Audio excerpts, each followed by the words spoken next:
Good evening. I am Mark Ivy. Welcome to the latest edition of Kernels from the Cornfield. No husk, no hulls, no shucks.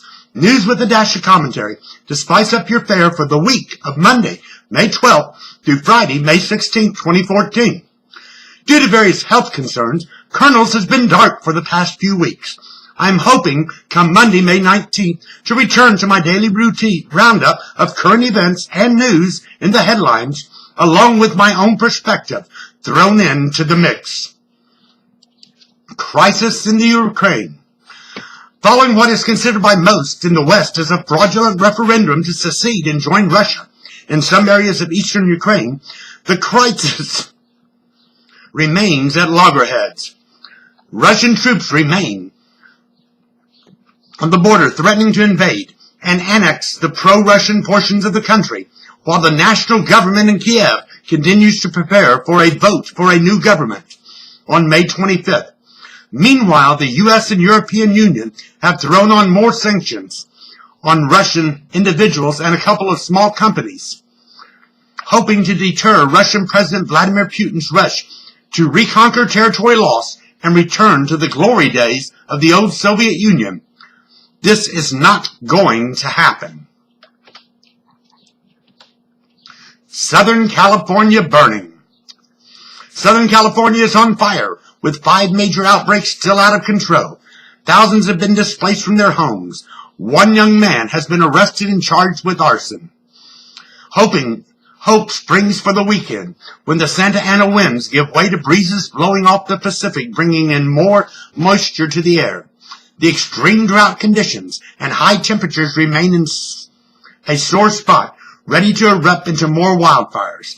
Our thoughts and prayers are with our fellow West Coasters. Malaysia Flight 370. We know today what we knew over a month ago when the airplane disappeared. Absolutely nothing.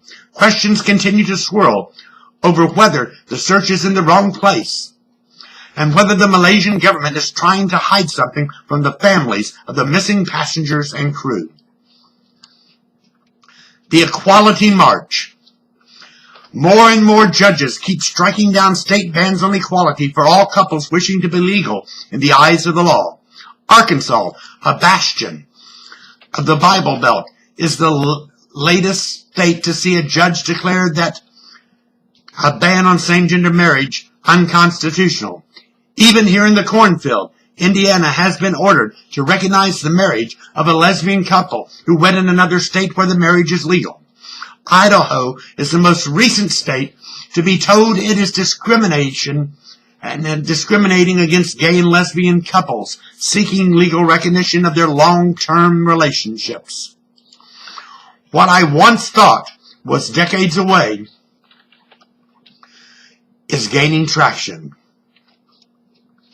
and may be settled within the next 5 years.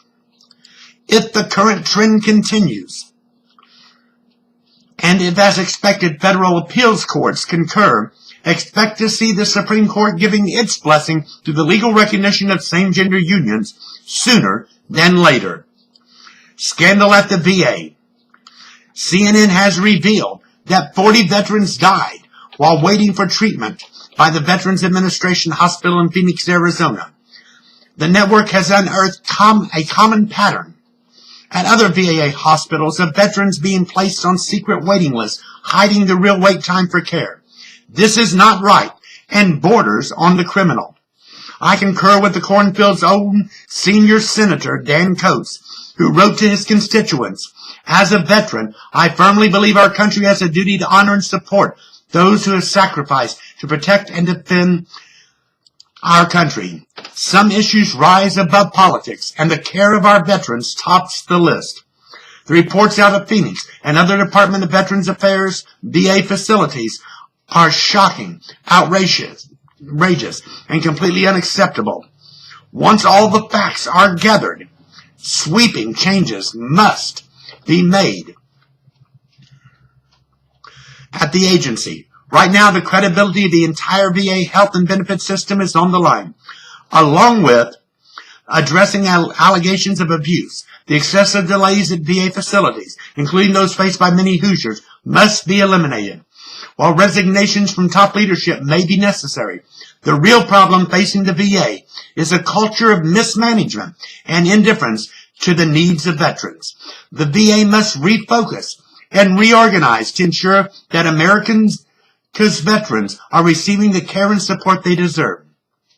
A silver spoon, but definitely not Sterling.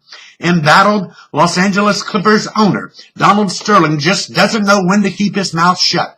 But the NBA and its governors are dragging their feet in a rapid conclusion to this national embarrassment. Now it seems the NBA may be under a legal threat of its own, of violating antitrust statutes. We do need to be more tolerant of each other. We do need to put racism in all forms